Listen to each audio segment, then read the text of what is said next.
La madrugada del 14 de junio de 1888, Soledad atravesó el río Bravo a pie, con el agua hasta las costillas y la ropa enrollada sobre la cabeza como un fardo precario. No era joven, tenía 42 años, aunque su cuerpo de trabajo le daba la apariencia de una mujer de 60. Las cicatrices en su espalda brillaban bajo la luna como mapas de un territorio que había dejado atrás. La hacienda San Miguel en Coahuila, donde había nacido esclava, donde había parido 3 hijos que no le pertenecían, donde había visto morir a su madre sin poder sostenerle la mano. El agua estaba fría en junio. El río nunca es amable, pero aquella noche era especialmente traidor, con corrientes que tiraban hacia el sur como si quisieran devolverla. Soledad no sabía nadar. Nadie le había enseñado, pero sabía sufrir, y el sufrimiento la llevó adelante, paso a paso, piedra a piedra, hasta que sus pies tocaron lodo en la otra orilla. Se tendió en la arena mojada durante 1 hora, tosiendo agua, temblando. Las estrellas de Texas no eran distintas de las de Coahuila, pero ella las veía nuevas, enemigas quizá, o simplemente indiferentes. Nadie sabía dónde estaba. Nadie la buscaba. Los peones de San Miguel probablemente ni notarían su ausencia hasta el atardecer, cuando el capataz contara cabezas en los campos. Para entonces, ella estaría lejos, o eso creía. Una voz de hombre la encontró antes del amanecer. «¿Viva o muerta?» Soledad abrió los ojos. Un viejo descalzo y cubierto de polvo la miraba desde arriba. Llevaba un sombrero de paja tan gastado que parecía tejido con aire. Su cara era de cuero curtido, sus ojos grises como la ceniza. «Viva», murmuró Soledad, incorporándose lentamente. «¿De dónde vienes?» «De donde nadie quiere volver». El viejo asintió, como si comprendiera exactamente de qué lugar hablaba. Se llamaba Aurelio. Tenía 73 años y trabajaba como peón jornalero en los ranchos dispersos del sur de Texas. Vivía en un cuarto trasero de una casa abandonada a media legua del río, en un lugar que nadie frecuentaba porque todos sabían que estaba maldito. La casa había pertenecido a una familia de españoles hacía más de 100 años. Se llamaba la Hacienda del Espíritu Santo. Había sido un lugar de riqueza y poder, pero después vino la guerra, la de independencia, la de los tejanos, la de la frontera, todas las guerras que cicatricen una tierra, y la hacienda se convirtió en ruinas. Los dueños se fueron o murieron. Los peones se dispersaron. Quedaron las paredes de adobe, las vigas comidas de polilla, los campos que nadie cultivaba. Y quedó la historia, que los viejos no contaban pero que todos conocían. Aurelio le ofreció un lugar en el cuarto trasero. No hablaba mucho, compartía tortillas, frijoles, café de malta. Soledad trabajaba, como había trabajado toda la vida. Limpiaba casas en el pueblo más cercano, un asentamiento de 30 almas llamado Esperanza. Vendía hierbas que recogía del monte. Cosía ropa que le dejaban por encargos. En 3 meses, reunió suficiente para alquilar su propio cuarto, un espacio mínimo en una choza de madera y lona que compartía con una viuda texana llamada Ruth, cuyo esposo había muerto en una riña de cantina. Ruth le preguntó poco. Las mujeres en la frontera aprendían que el pasado era un lujo que nadie podía permitirse. Lo que importaba era si sabías trabajar, si eras de fiar, si guardabas silencio cuando era necesario. Soledad cumplía con todo, pero en las noches, cuando Ruth dormía, Soledad se sentaba afuera, en el polvo, mirando hacia el norte, hacia la hacienda del Espíritu Santo que se veía desde la loma. Las ruinas brillaban a la luz de la luna como huesos blanqueados. Aurelio pasaba por ahí a veces. Se sentaba con ella sin hablar. Una noche, después de meses, le preguntó, «¿Por qué miras esa casa todos los días?» «No sé», respondió Soledad. «Es porque ella te llama», dijo Aurelio con una certeza que asustó a Soledad. «Todo el que cruza el río sin terminar su vida antes viene aquí, a esa casa. Vuelven a esas ruinas como los pájaros heridos a sus nidos». «¿Qué quieres decir?» «Que la casa recuerda», murmuró Aurelio. «Y la memoria es como el polvo del río. Se levanta cuando hay viento y ciega a quien no sabe dónde pisotea. Soledad no entendía, pero sentía que era verdad. Fue Ruth quien le contó la historia completa. Una tarde de septiembre, mientras cosían juntas en el pórtico de su casa, Ruth mencionó a la familia que había vivido en la hacienda del Espíritu Santo. «Eran españoles puros», dijo Ruth, enhebrada la aguja con movimientos automáticos. «Vinieron cuando esto aún era frontera colonial. Tenían tierra, ganado, esclavos, mucho de todo. El viejo don Gregorio Mendoza tenía 80 años cuando la independencia llegó. Su hijo, el joven don Gregorio, Gregorio el segundo, lo llamaban, heredó todo. Era distinto al padre, más moderno, decían, pero también más cruel. «¿Cómo se hereda la crueldad?», preguntó Soledad sin pensar. Ruth la miró, luego siguió cosiendo. «Gregorio el segundo tenía una amante», continuó, «una mujer que era esclava en la hacienda. Diz que la quería de verdad, pero la riqueza y el poder nunca permiten el amor verdadero. Todo se pudre, especialmente en ese lugar». Soledad sintió que algo se movía en su pecho, una corriente subterránea de reconocimiento. «¿Qué pasó con ella?». «Nadie sabe exactamente», respondió Ruth, atando un nudo con precisión. «Dicen que desapareció. Algunos creen que huyó. Otros dicen que Gregorio el segundo la mató cuando se enteró de que estaba embarazada. Hay quien jura que la enterró viva en los cimientos de la capilla. Lo que es seguro es que después de eso la hacienda comenzó a decaer. Los peones se enfermaban, los animales morían, las cosechas se pudrían en la tierra, como si la tierra misma rechazara lo que crecía en ella». Ruth cortó el hilo con los dientes. «Gregorio el segundo se volvió loco», terminó. «Se pasaba las noches en la hacienda gritando, buscando a su amante en los rincones. Decía que la escuchaba llorar desde las paredes. Cuando murió hace 30 años más o menos, su familia vendió lo que quedaba y se fueron. Nadie ha vivido allí desde entonces. Ni siquiera los bandoleros entran en esa casa». Soledad puso la costura en su regazo. «¿Cómo se llamaba ella?», preguntó. «¿La mujer que desapareció?». «Sí». «No sé», dijo Ruth. «Los españoles no les daban nombres a los esclavos. O les daban nombres de santos que nadie recordaba, pero dicen que los viejos del pueblo la llamaban La Morena. Eso es todo lo que quedó de ella. Un nombre que nadie sabe si es verdadero». Esa noche Soledad no durmió. Estuvo sentada en el polvo, mirando las ruinas de la hacienda, pensando en una mujer cuya historia era tan parecida a la suya que parecía un espejo roto a través del tiempo. Una mujer que había sido amada y olvidada. Una mujer que había desaparecido. Una mujer que había sido esclava. Al amanecer, Soledad tomó una decisión. Ella no iría a buscar fortuna en San Antonio o en Galveston, como hacían otros refugiados. Ella no se conformaría con limpiar casas de otros hasta morir. Ella iría a la hacienda del Espíritu Santo, porque si la morena estaba enterrada en esa tierra, si su llanto había hecho enfermar la hacienda durante décadas, entonces alguien tenía que escucharla. Alguien tenía que desenterrar la verdad. Y Soledad, que había pasado 42 años escuchando el silencio que otros imponían, sabía cómo hacerlo. Capítulo 2. El encuentro con las ruinas. Soledad llegó a la hacienda del Espíritu Santo una mañana de octubre, cuando el calor ya no era aplastante, pero la tierra seguía ardiendo bajo los pies. Llevaba poco con ella: una mochila con tortillas, agua, una paleta oxidada que había encontrado en un basural. Nada más. Aurelio estaba trabajando en el cuarto trasero, reparando un corral que no tenía ganado. «Voy a vivir en la hacienda», le dijo Soledad sin preámbulo. Aurelio dejó lo que hacía. Se incorporó lentamente como si le doliera cada movimiento. «No es seguro», respondió. «La tierra está enferma, y las tierras enfermas siempre encuentran formas de devolver el veneno a quien las toca».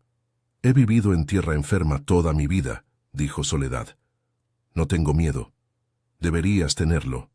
Pero Aurelio no la detuvo. Solo le pidió que esperara hasta el atardecer y luego la acompañó a través de los campos abandonados hasta las ruinas de la hacienda. Le mostró un cuarto en la parte trasera del edificio principal, relativamente intacto, con un techo que aún no se había derrumbado. Le explicó dónde encontrar agua, un pozo que seguía funcionando, aunque el agua sabía a herrumbre y muerte. Le contó que si necesitaba algo, lo buscara en los pueblos cercanos, pero que nunca hablara del lugar donde vivía. Algunos lugares son olvidados por una razón, murmuró Aurelio antes de irse. Olvidarlos es la única forma de que sanen. Soledad pasó esa primera noche en vela, escuchando.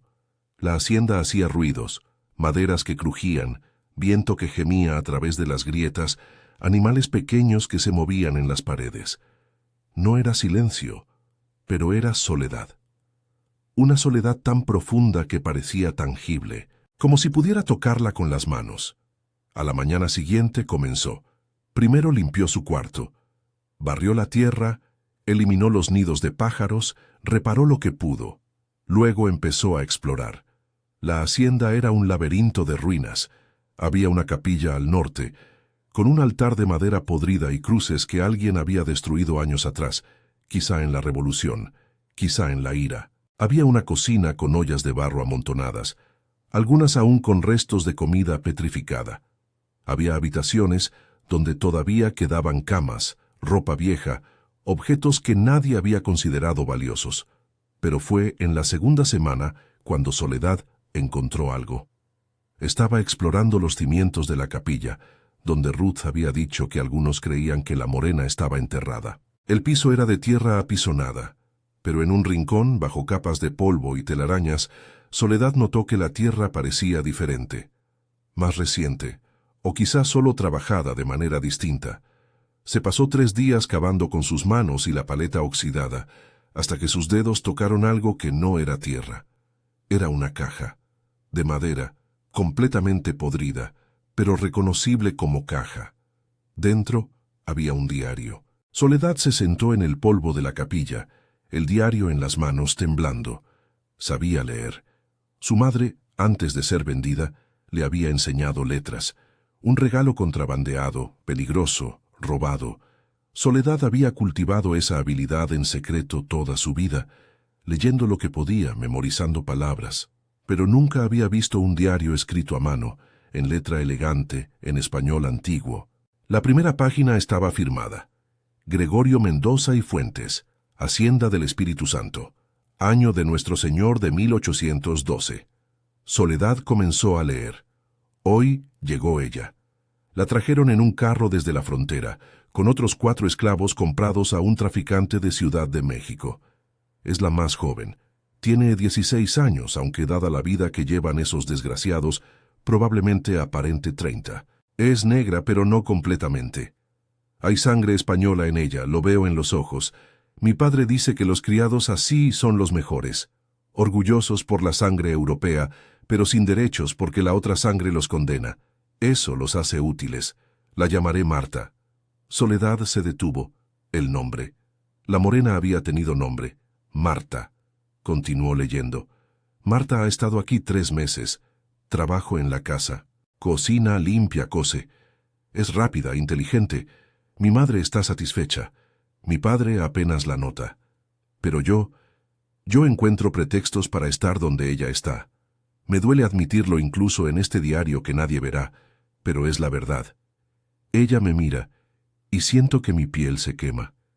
Hoy la toqué, solo la mano, mientras me pasaba agua. Nuestros dedos se rozaron. Ella no retiró la mano, o quizá no se atrevió.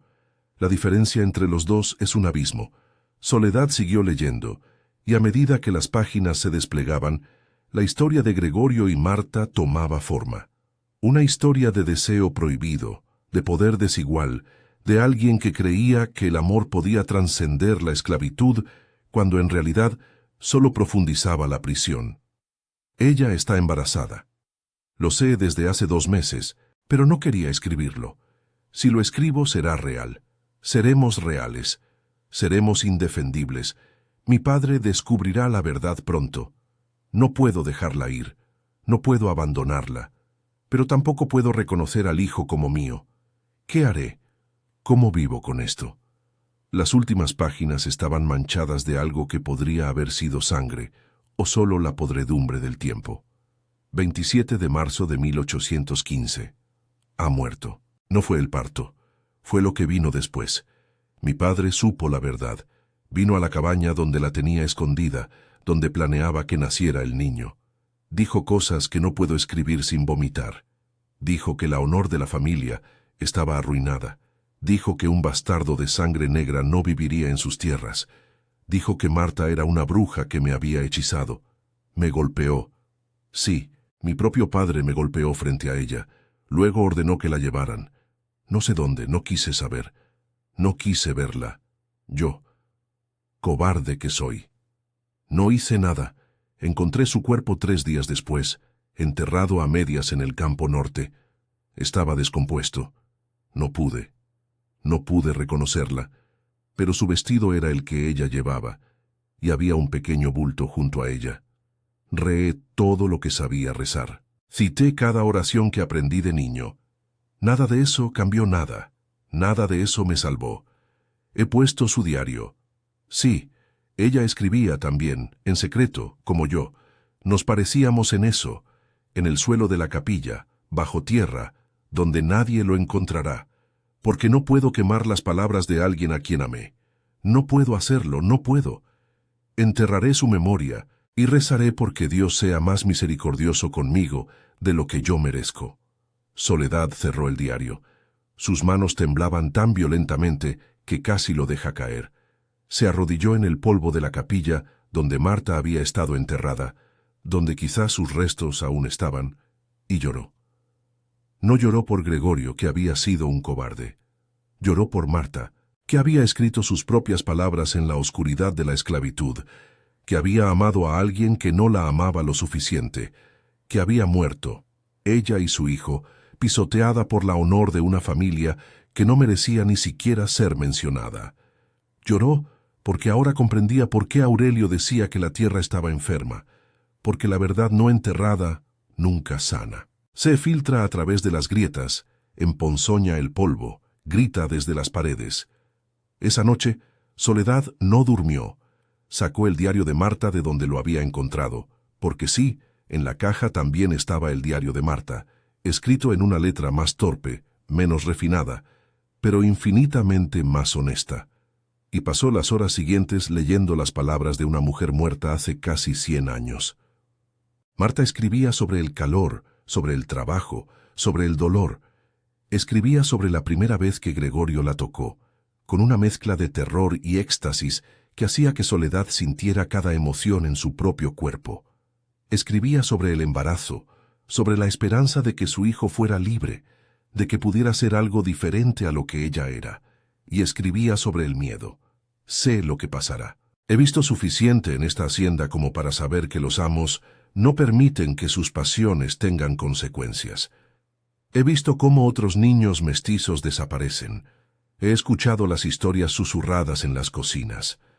Gregorio dice que me ama, pero el amor de los hombres como él es como la lluvia del desierto, necesario para vivir, pero que viene una sola vez cada 100 años, y nunca es suficiente. Mi hijo no vivirá. Yo no sé si viviré, pero escribo esto de todas formas, porque si nadie lee mis palabras, al menos existieron. Al menos alguien, en algún momento, sabrá que yo viví, que yo amé, que yo tuve miedo. Eso es todo lo que podemos dejar atrás, ¿verdad? Palabras, polvo, memoria. Soledad guardó ambos diarios con cuidado. Los envolvió en tela limpia, los metió en una caja que fabricó con madera de las ruinas, y luego comenzó su verdadero trabajo. Capítulo 3. La excavación de la verdad. Soledad pasó los siguientes 6 meses excavando. No cavó de la manera que hacen los buscadores de oro o los saqueadores de tumbas. Cavó lentamente, respetuosamente, como si estuviera despertando a alguien que había estado durmiendo durante casi 100 años. Comenzó en el campo norte, donde Gregorio había encontrado los restos de Marta. Trabajaba en las primeras horas del amanecer, cuando el aire era fresco y podía pensar. Encontró fragmentos de hueso, restos de ropa, objetos pequeños, una sortija de plata, una cuenta de rosario, cosas que una mujer, una esclava, habría treasurado. A medida que cavaba, Soledad pensaba en su propia vida, en los hijos que había parido y que no le pertenecían, en los golpes, en el trabajo sin fin, en los años robados. ¿Habría sido diferente si hubiera podido escribir? Si sus palabras hubieran quedado grabadas en la tierra, esperando que alguien las encontrara. Marta había tenido un poder que Soledad nunca había tenido, la educación suficiente para escribir. Y eso le permitía permanecer en el mundo más allá de su muerte, en un diario que alguien, Soledad, finalmente estaba leyendo. En febrero, cuando la excavación reveló estructuras óseas completas, Soledad comprendió que necesitaba ayuda. Y necesitaba que alguien más conociera la verdad. Fue a Esperanza. Encontró al cura, un hombre joven llamado Padre Jesús, que llevaba 3 años en el pueblo. La mayoría de los padres en la frontera eran antiguos, corrompidos por décadas de complicidad con el poder. Pero Padre Jesús era diferente. Era bastardo él mismo. Su madre, una indígena de Nuevo León, había sido violada por un oficial español, y esto le daba una perspectiva que otros curas no tenían. «He encontrado restos», le dijo Soledad sin preámbulo. «Restos de alguien que murió injustamente hace muchos años». Padre Jesús la escuchó en silencio mientras ella le contaba todo. Los diarios de Gregorio y Marta. La historia de amor y poder. La muerte de ambos. Porque el hijo también había muerto. Soledad estaba segura de eso ahora. «¿Y qué quieres que haga?», preguntó el cura cuando Soledad terminó. «Quiero que la entierren como se debe. Quiero que diga palabras sobre ella. Quiero que su nombre sea registrado en las actas de la iglesia, como si hubiera sido una persona. Quiero que alguien, además de Gregorio y de mí, sepa que Marta existió». Padre Jesús estudió a Soledad durante un largo tiempo. «¿Cuál es tu nombre?», preguntó. «Soledad». «¿Es tu nombre verdadero?». Soledad sonrió amargamente. «Es el nombre que elegí cuando crucé el río. Mi nombre verdadero fue olvidado hace tiempo». «Entonces entienden lo que estás pidiendo», dijo el cura. «Estás pidiendo que haga lo que debería haber hecho con tu propio nombre, que lo escriba en un lugar donde nadie pueda borrarlo». «Sí», Padre Jesús asintió. «Iremos», dijo. «Necesitaré hablar con Aurelio. Y llevaremos a algunos hombres del pueblo. Será necesario que el entierro sea oficial». Pero eso fue cuando todo cambió. La noticia de que estaba habiendo excavaciones en la hacienda del Espíritu Santo se propagó rápidamente a través de Esperanza. Primero fueron rumores, que Soledad estaba buscando oro, que había encontrado una tumba de bandidos, que estaba practicando brujería. Luego fueron los hombres. 3 hombres llegaron un viernes por la mañana. Eran texanos blancos, de los que tenían derechos de tierra, de los que recordaban cuando Texas pertenecía a sus familias antes de que México los reclamara. Llevaban armas visibles, llevaban una autoridad que la frontera les había dado, la autoridad de quien puede hacer justicia a base de balas. «Has estado cavando en tierra que no te pertenece», dijo el mayor de ellos, un hombre con una cicatriz que le partía la cara en 2. «Sacando cosas que es mejor que permanezcan enterradas». «La tierra no pertenece a nadie», respondió Soledad con calma. «Especialmente la tierra maldita». El hombre se rió, pero sin humor. «Eres una mexicana vieja, ¿verdad? Quizá una esclava fugitiva. No tienes derechos aquí. En Texas tu gente sabe dónde está el lugar, y el lugar no es metiendo narices donde no te llaman». «Voy a enterrar a una mujer que fue asesinada en esta tierra», dijo Soledad. «Voy a escribir su nombre. Voy a contar la verdad». «¿La verdad?», el segundo hombre escupió. «La verdad es que eres un problema, y los problemas en la frontera se resuelven de una forma». Fue entonces cuando Aurelio apareció, emergiendo de las ruinas como un fantasma. Llevaba una escopeta vieja, tan gastada que parecía que se desmoronaría si la disparaba, pero la llevaba con la calmeza de quien sabe que solo necesita usarla una vez. «La mujer está bajo mi protección», dijo Aurelio con una voz que había perdido toda su suavidad. «Esta es tierra de México, aunque ustedes lo olviden, y aquí mis leyes se aplican primero». Los 3 hombres se tensaron. Aurelio podría haber sido uno de ellos hace 50 años, cuando los límites eran menos claros y los hombres hacían justicia con sus propias manos. Sabían que no era una amenaza vacía. «Esto no ha terminado», dijo el hombre de la cicatriz dándose la vuelta.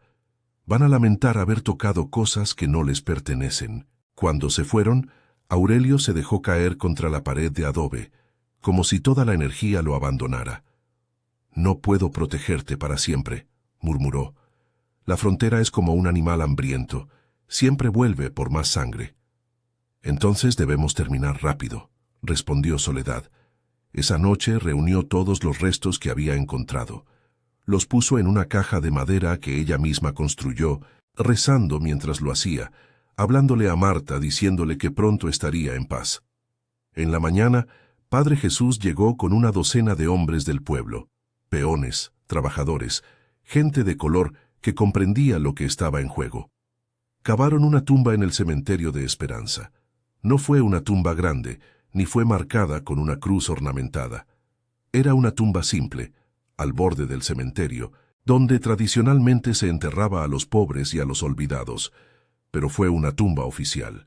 Padre Jesús leyó las palabras, dijo el nombre de Marta, dijo que había sido una persona, que había tenido un corazón, que había amado y que había sido amada, aunque imperfectamente.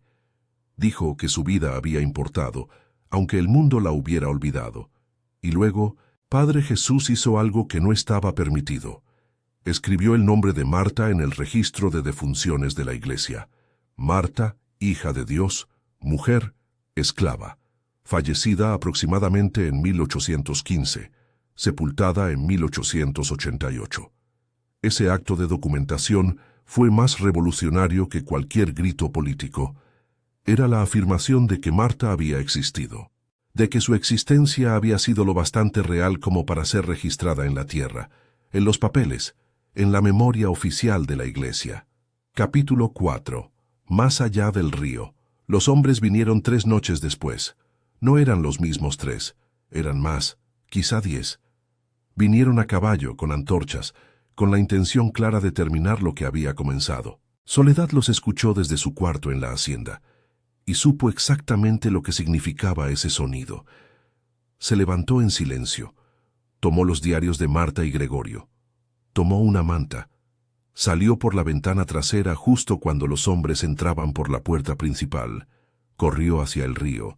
Sus piernas, que tenían 62 años en el cuerpo de una mujer de 100, encontraron la velocidad del miedo. Detrás de ella escuchaba gritos, disparos, el sonido de las antorchas siendo lanzadas contra madera seca. Aurelio la alcanzó en el camino. «¿A dónde vas?», gritó. «Al río», respondió Soledad. «Volveré a cruzar, esta vez hacia México». «No te dejarán», dijo Aurelio tomando su brazo. «Entonces déjame que vaya sola», respondió Soledad. Pero Aurelio no la dejó. La llevó a través de los campos, evitando los caminos principales, hasta que llegaron a un punto donde el río era menos profundo. Allí estaban Ruth y Padre Jesús, con un bote. «Sabíamos que vendrían», dijo Ruth, con un tono de quien ha visto suficiente dolor en la vida como para no sorprenderse por más. «Aurelio nos avisó hace 2 días». Soledad no preguntó cómo lo sabía. En la frontera, la información se movía más rápido que los caballos. Soledad se subió al bote, los diarios presionados contra su pecho. Padre Jesús comenzó a remar. Ruth iba con ella. Aurelio se quedó en la orilla, vigía, con su escopeta vieja. A medio camino del río, Soledad se dio la vuelta y miró hacia atrás. Podía ver las llamas de la hacienda del Espíritu Santo, comiendo la madera, devorando 100 años de historia. Pero no le importó.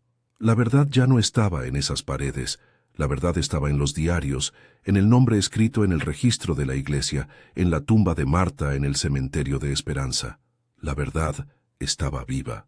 Cuando el bote tocó la orilla de México, Soledad pisó suelo que nunca había dejado de ser suyo. Era la misma tierra desde la cual había huido, pero era diferente. Ella era diferente. No era una esclava que cruzaba el río buscando libertad. Era una mujer que había encontrado verdad. Se quedó en un pueblo pequeño de Coahuila, a una jornada de caballo del río Bravo. Se llamaba San Buenaventura, y no era mejor ni peor que Esperanza. Tenía una iglesia, un mercado, casas de adobe, gente que trabajaba. Se ganaba la vida limpiando y cosiendo, como siempre lo había hecho. Pero en las noches se sentaba bajo el cielo de Coahuila, el mismo cielo que había conocido en la hacienda San Miguel, el mismo cielo que había mirado desde la Libertad de Texas, y escribía. Escribía la historia de Marta y Gregorio. No la escribía como la había leído en los diarios de ellos, sino como la comprendía ahora.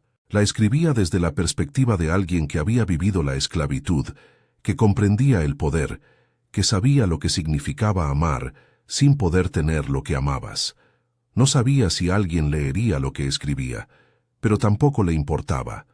Lo importante era que la verdad salía de sus dedos, gota a gota, letra a letra, como sangre de una herida que finalmente se permitía drenar. Una vez al año, en el aniversario de la muerte de Marta, el 27 de marzo, la fecha que Gregorio había escrito en su diario, Soledad viajaba de regreso a Esperanza. Iba a la tumba de Marta. Llevaba flores cuando podía, o solo agua cuando no. Se sentaba allí durante horas, hablándole a la mujer enterrada, contándole qué había descubierto, qué había aprendido. En la tercera visita, encontró que alguien había limpiado la tumba.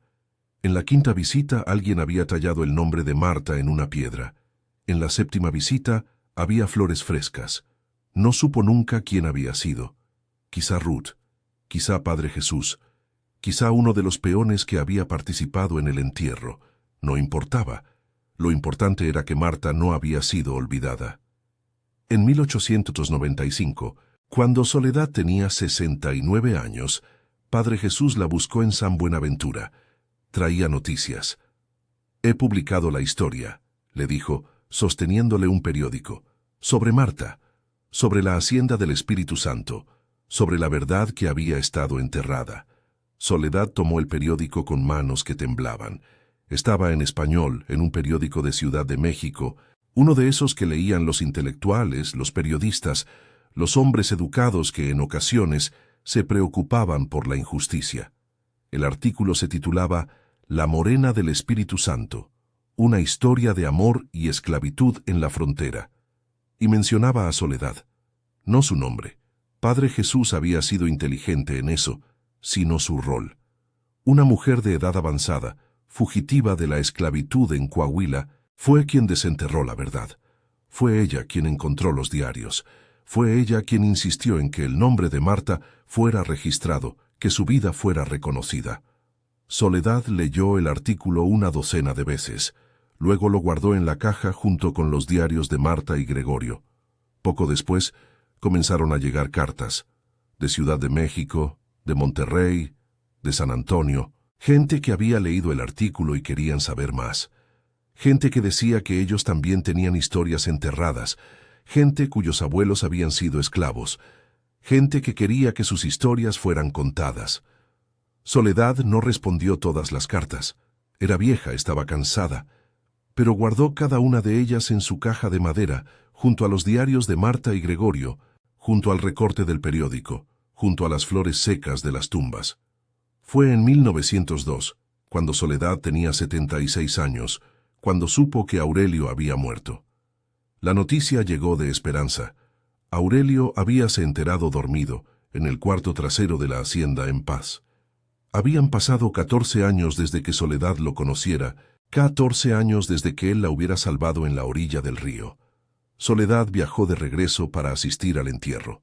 El cura de Esperanza, no era Padre Jesús, quien se había ido a una parroquia en Saltillo, dijo palabras sobre un hombre que había vivido en el borde del mundo, que había protegido a los desprotegidos, que había sabido cuándo debía hablar y cuándo debía simplemente estar presente. Ese fue el mejor entierro que Soledad pudo imaginar.